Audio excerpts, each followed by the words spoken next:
Yo, what's up guys? It's Noah here. And in today's video, going to be breaking down the NBA slate on Draftkings and Yahoo for Sunday, May the 15th. I think we're going to have our last two-game slate of the season on Sunday. We got Milwaukee and Boston, Game 7 of that series, and we have Dallas and Phoenix, Game 7 of that series. Obviously, winner of Milwaukee-Boston is going to go on to the Eastern Conference Finals and will play the Heat. And then winner of Dallas-Phoenix moves on to the Western Conference Finals and would play the Warriors. And with the way the conference finals schedule sets up, it's just one game each day. So I think the Heat would play Tuesday. Whoever wins the Milwaukee-Boston game would play the Heat on Tuesday. And then whoever wins the Dallas-Phoenix game would play the Warriors on Wednesday. And the games would just kind of be one after the other. So like Heat would play Tuesday, Thursday, Saturday. And then the Warriors would play Wednesday, Friday, Sunday. So we're not going to have any more two-game slates after today. So I haven't decided yet, if I'm going to be making any more DFS videos. I don't know if I'm going to cover the showdown slates or not. We'll just kind of have to see what the prize pools look like, if there's enough attention and enough people want it.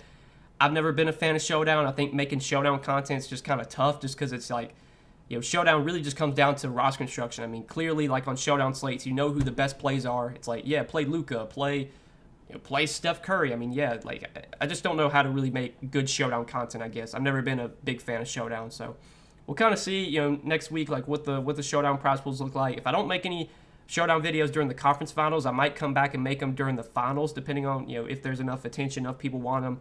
We'll see, though. I've enjoyed making these DFS videos, though. I know during the playoffs, DFS videos can kind of get a little bit repetitive if you feel like you're playing the same slate over and over again.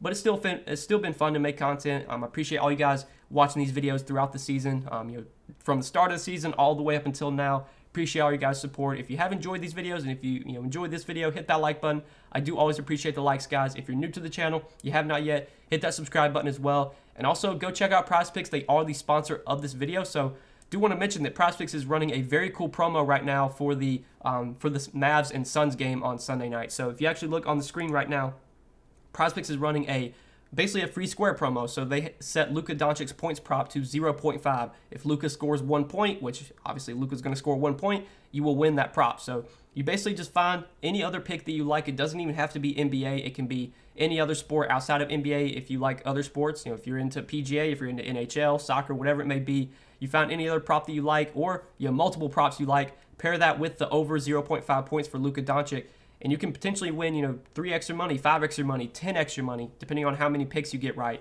All you have to do is, put the over 0.5 points for Luka, take whatever prop you like. If you want to do just those 2 picks, you would triple up your money as long as you get your other pick right.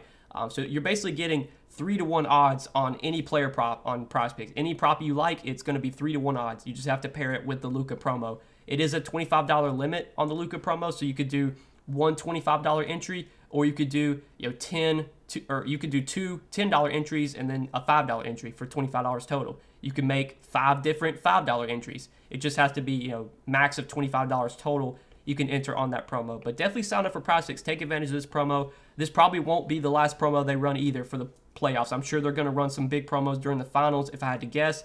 PrizePicks is always doing stuff like this, trying to give back to the community. So sign up over there, guys. Use promo code NOAH when you do. PrizePicks will match your first deposit up to $100 when you do sign up with my promo code. So let's say you sign up and you deposit $25. Well, PrizePicks is already going to give you an additional $25 to play with, and you basically can use that $25 and enter all of it into this Luka promo. You just have to find some picks you like to pair with that.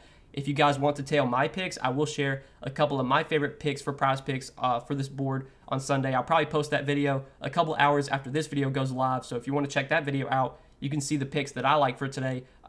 You can tail the picks I give out, pair that with the Luka promo. But definitely get over to PrizePicks, guys. Sign up and use code NOAH. They'll match your first deposit up to $100 when you do sign up with my promo code. And obviously, take advantage of this cool promo that PrizePicks is running on Sunday night. But let's take a look at the NBA slate for today. And we'll start off with the first game of the day, Milwaukee and Boston. It's a 3:30 start, so we have kind of an early afternoon game, and then we have Dallas and Phoenix as our late night game. But starting off with Milwaukee, obviously, Chris Middleton, we got to have to keep an eye on his status. He did not play last game. He's I think he's trending towards returning, but it doesn't seem like he's going to be ready yet for this game. I would think Middleton's probably going to remain out here, and then maybe if Milwaukee advances to the Eastern Conference Finals, then Middleton would probably play at some point then. But I'm expecting Middleton to remain out, so that's going to mean heavy roles for both Giannis and Drew. And we saw Giannis have a massive game last game.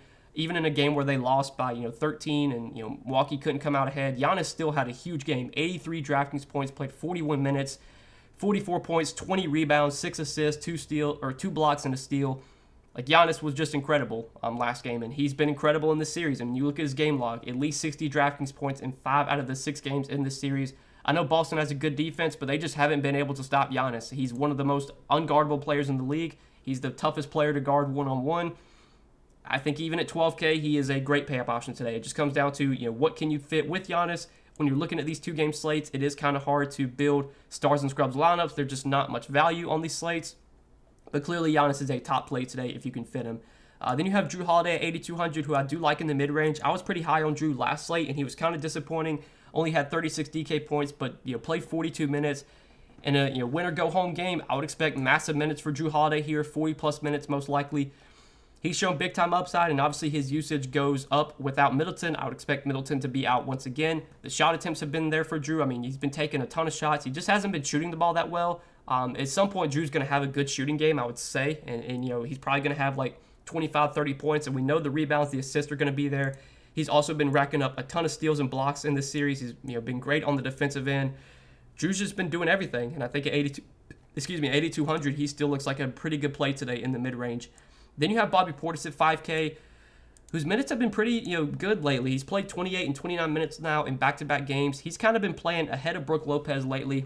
We've seen Brook Lopez minutes go way down, and we've seen Bobby Portis' minutes go way up. So even though Bobby Portis has been coming off the bench, seems like he's going to get close to 30 minutes, and at 5K, that definitely makes Bobby Portis in play today. I was a little bit hesitant on Bobby Portis last slate just because I wasn't sure if those minutes were guaranteed. But now that it's been back-to-back games of Portis playing 28 minutes, 29 minutes, and Lopez only playing 19, 20, I guess that's kind of the way that Bud's going to run his rotation now. It's just I don't think they really want Brook Lopez out there a ton. I thought maybe last game Brook Lopez, the 20 minutes he played the game before, like I thought that might have been a little bit of a fluke and that he would get back to playing like 28 minutes this game, and he didn't. He played 19 minutes. I don't think Brook Lopez is going to be someone I really look to. The minutes are just scary right now. I would definitely rather go to Portis, and I think Portis, if he continues to play 28, 30 minutes, he is for sure in play at 5K. So I do like Bobby Portis as a kind of a value option, I guess.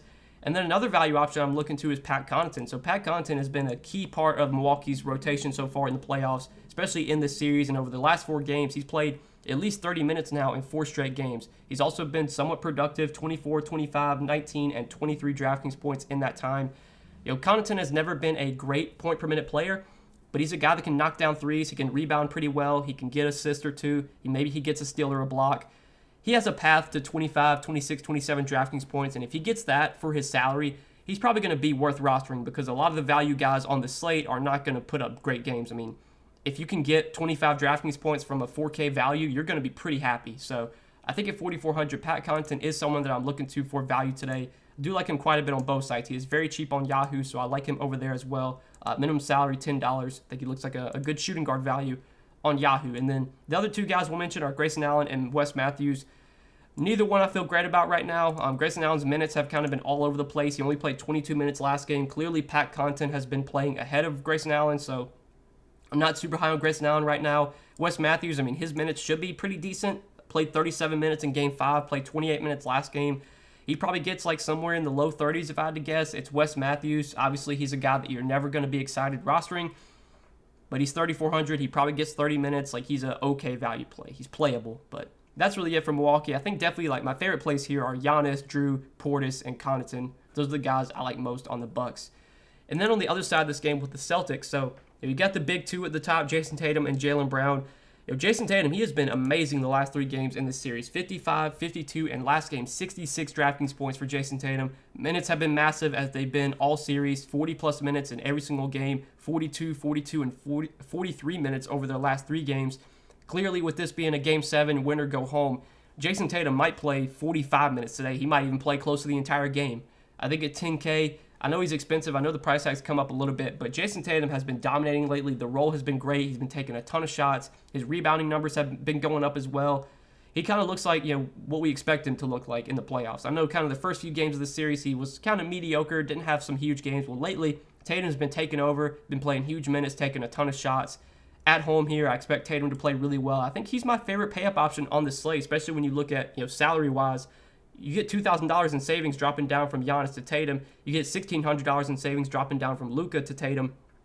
Not saying that Tatum is going to outscore those guys, but he could definitely come close to what they score. And if he does come close at 10K with the savings you get, he's probably going to be the better option. So I do like Tatum today as a pay-up option, especially on Yahoo at the small forward position. I think he's the best small forward play on Yahoo if you can fit him. $42. He's also on Yahoo. He's a lot cheaper than Luka, and he's a lot cheaper than Giannis as well. So definitely like Tatum on Yahoo today. I think Jaylen Brown as a mid-range option is fine. He's going to play probably 40-plus minutes here. I think 8,300 is probably about where he should be priced, but we know Jaylen Brown has a ceiling. We know he can put up 45, 50 DK points. I don't think I would play him and Tatum together, so maybe if you don't play Tatum, maybe you play Jaylen Brown, because like if Tatum has a bad game, that could mean that Brown is stepping up and having a big game. So I think one of those two is fine. I obviously prefer Tatum, though, if you can fit him. Then you got Al Horford at 7,200, who continues to be a consistent option in this series. Obviously, last game was a little bit disappointing, just 28 DraftKings points, but he played huge minutes once again, 38 minutes. He only took 6 shots. He had just 2 points. I feel like that was a little bit of a fluke. Like normally Horford's going to get close to double-digit points. His rebounding numbers have been really good. His rebounding numbers will definitely be good if Robert Williams remains out. We know Horford can get some assists as well. He's been racking up a ton of stocks too.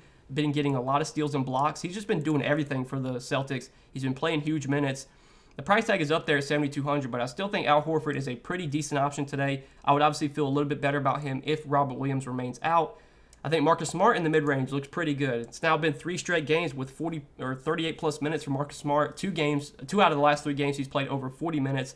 We saw him play only 29 minutes in his first game back from that injury, so clearly he was kind of limited that game. Well, since then, it's Marcus Smart's been full go, 41, 38, and 40 minutes. He's also been pretty productive, 36, 27, and 40 DraftKings points last game. 40 DraftKings points, that kind of does feel like the ceiling for Marcus Smart.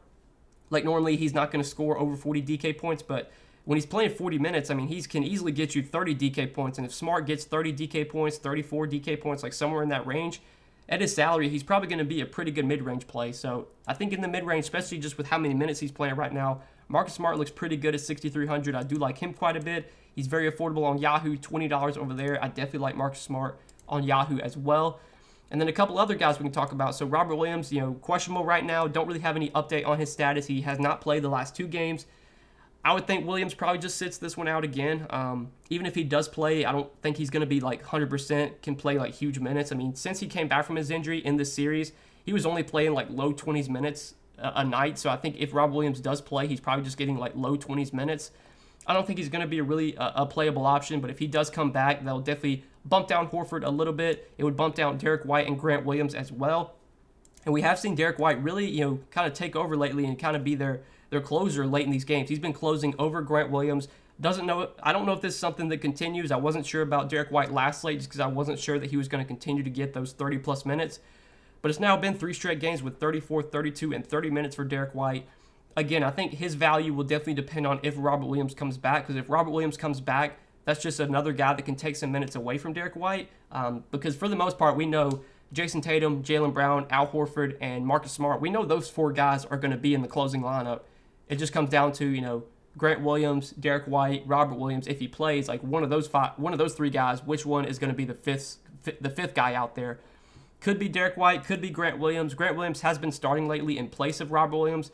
He hasn't been playing that well, though, and the foul trouble has definitely been a concern. He picked up 4 fouls in 31 minutes in Game 5. Last game, he played 28 minutes, had 5 fouls in 28 minutes. Like, I think if Grant Williams stays out of foul trouble, he probably gets, 32, 34 minutes. His price has come down a little bit, so I think this might be a good time to kind of buy low on Grant Williams, especially if everyone's going to be off of him after 2 bad games. We've seen Grant Williams show some upside in this series. We've seen him play good minutes whenever he's not been in foul trouble. I think his value would definitely depend on if Robert Williams played or not, but if Robert Williams remains out, I do kind of like Grant Williams, and honestly, if he's going to be a lot lower owned than Derek White, I probably would play him over Derek White if I had to pick between one of those 2. And then that's probably it from Boston. I don't think anyone else is in play here, so let's go ahead and move on to the next game, the late game, talk about Dallas and Phoenix. So looking at Dallas today, you have Luka at the top for 11-6. I mean, clearly on this 2-game slate, Luka is a very good pay-up option. I don't need to tell you that. It just comes down to when you're looking at the slate as a whole, choosing between Giannis, Luka, Tatum, you're not going to be able to play all three of those guys. You probably won't even be able to play two of the three. You're going to have to pick probably one of the three studs to go to. I think given the savings, Tatum is probably my favorite. I would probably put Giannis ahead of Luka. So Luka, probably my third favorite stud on this slate. And that's not saying that Luka's a bad play. That's not saying I'm expecting Luka to play poorly. I just think when you're looking at the slate as a whole, I just give an edge to Tatum and Giannis, specifically Tatum just because he's a lot cheaper. And we kind of need those savings because we don't really have any good value on this playoff slate. So clearly Luka's a good pay-up option. He's been great in the series. He's been super consistent. I just think you get a little bit of a higher ceiling from Giannis. And I think points per dollar wise, I would prefer dropping down to Tatum as well. Jalen Brunson in the mid-range, continues to be a solid play. I think him and Marcus Smart are like very similar plays in that both guys are probably going to play about 40 minutes.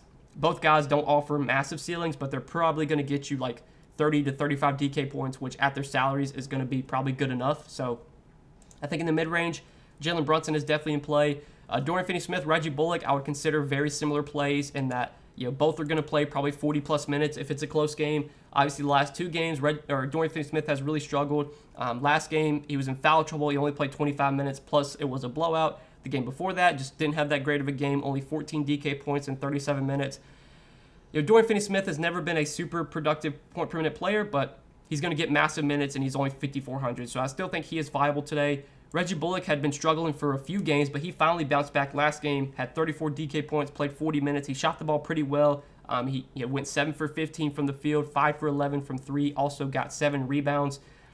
Reggie Bullock, for him to have a big game like that, he's just going to have to knock down threes. He's going to have to grab some rebounds, which he can do, and he's going to be on the court for probably 40 minutes. So the opportunity for Reggie Bullock to have those type of games is going to be there just because he's going to be on the court so much. So, yeah, I think Bullock and DFS are both still really solid plays just because their minutes are going to be so high. I think both are viable today.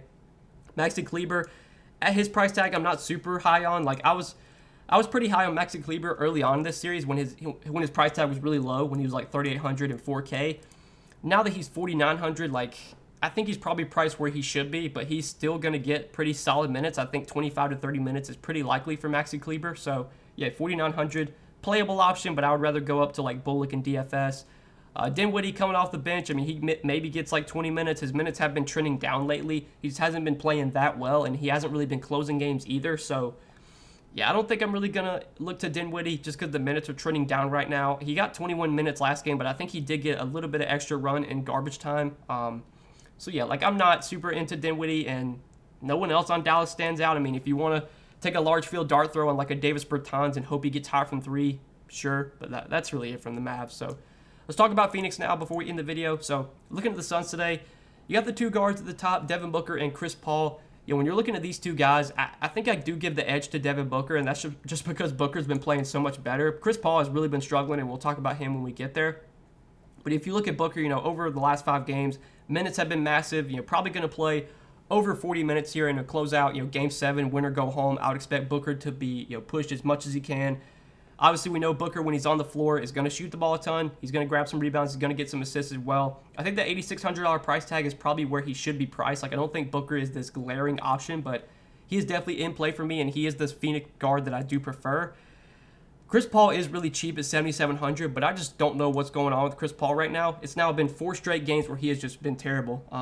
Obviously, game 4 of this series, he fouled out in 23 minutes, so we probably don't want to take that game into account, but even the last 3 games, 37 minutes and only 26 DraftKings points, 35 minutes and only 25 DraftKings points, 36 minutes and only 24 DK points. Like, I just have no idea what's going on with Chris Paul right now. Like, I don't know if old age is getting to him, and playing all these minutes every night is just kind of wearing him down. He hasn't really been aggressive. He's not really been taking many shots. I don't know if it's Dallas's defense that's just wearing him down or what's going on, but Chris Paul has really been struggling. The price tag on him is $7,700. Does stand out. Like, he's definitely too cheap today. But what Chris Paul are we getting? Are we getting old Chris Paul that can put up 50 DraftKings points? Or are we getting this Chris Paul that's going to continue to put up 25 DK points a night? Like, I just don't know. I think for me, when it comes to Chris Paul on this slate, like, I would be very interested to see what his ownership is. If everyone is going to play Chris Paul because he projects well at his salary, then I'd be okay fading him and just hope that he continues to play poorly. But if nobody's going to play Chris Paul because he's been playing so bad, then I think at that point, like, I would just play him and hope this is the game that he finally, turns things on and gets things going. So, going to be interested to see what Paul's projected ownership is. I would think he's going to be fairly low owned just because he's been struggling so much lately. But we'll kind of have to see. I think the $7,700 price tag is too low for Chris Paul, but what Chris Paul are we getting? Like, that's the big question. But let's take a look at some other Phoenix guys. So DeAndre Ayton at 7,100, I think is probably my favorite center play overall in the slate. I know on DraftKings, you can play Giannis at center, you can play Al Horford at center, but like on Yahoo, you don't have the dual position eligibility. Clearly, Ayton is the best center play on Yahoo if you can fit him, because if you're looking at the options at center, it's Ayton, Portis, Lopez, whose minutes have been going way down. Williams, if he plays, is probably going to be limited. And then you have like Maxi Kleber. So you really only have like 3 playable options at center on Yahoo. And I think Ayton is the guy I want to get to if I can get him. I think on DraftKings at 7,100, he looks like a pretty good play on that, or over on DraftKings as well. Ayton so far in the series has not shown massive upside, but the minutes should be there. He should play 34, 35 minutes if it's a close game. Last game he was productive in only 30 minutes. He did lose a lot of minutes because of the blowout. Had 36 DraftKings points though in just 30 minutes. He had 21 and 11. I think at 7,100 we should get like 34, 35 minutes from Ayton, and at this price tag he definitely has the upside to pay off this price tag. Will this finally be the game that Ayton puts up like 45 DraftKings points? I mean, it could be. I still think at this price tag though he's a little bit underpriced just for how many minutes he should play in what should be a close game. And then Mikal Bridges and Jay Crowder, I think, are both solid mid-range plays. I would consider them, very similar to Dorian Finney-Smith and Reggie Bullock. If it's a close game, you're probably getting 40 minutes from Mikal Bridges. You're probably getting 36 minutes from Jay Crowder. Bridges' minutes have been going down a little bit lately, but I would still think if this game's close, he's getting like 40 minutes. We've seen Bridges play huge minutes so far in the playoffs. And then Jay Crowder has been in foul trouble lately. Also, blowout has not helped either. It's now been back-to-back games where Jay Crowder has played less than 30 minutes, but the 2 games before that, he played 36 minutes in both of those 2 games. So I think we're going to get like 35, 36 minutes from Jay Crowder if he's not in foul trouble and if the game stays close. And at 5,300, I still think Jay Crowder is a little bit too cheap today, especially with how well he's played in the playoffs. He's been able to knock down shots. He's been shooting the ball better lately. He's also been rebounding really well. He's been getting some assists. He can always get those defensive stats. I've been playing Jay Crowder a lot in the postseason. I still think at this salary he looks like a pretty good play today, and I do like him on Yahoo as well. He's cheap over there, $15. I still think Jay Crowder's a good option. I think Mikal Bridges is in place too. Cam Johnson for value, I don't hate. He'll probably get like mid-20s minutes, maybe low 20s. He's only 4,300. He's going to have to knock down some threes to really put up a big game, but at this salary, he is definitely viable. And yeah, that's probably it from Phoenix. I don't think anyone else I'm considering. Landry Shamet, Bismack Biyombo, these are kind of like large field GPP dart throws. Not guys I'd be playing like in any main lineups or anything. So that's it for Phoenix, and that's it for this 2-game Sunday slate. So like I said, guys, this is our last 2-game slate of the season. Don't know yet after today if I'm going to have any more DFS videos for NBA.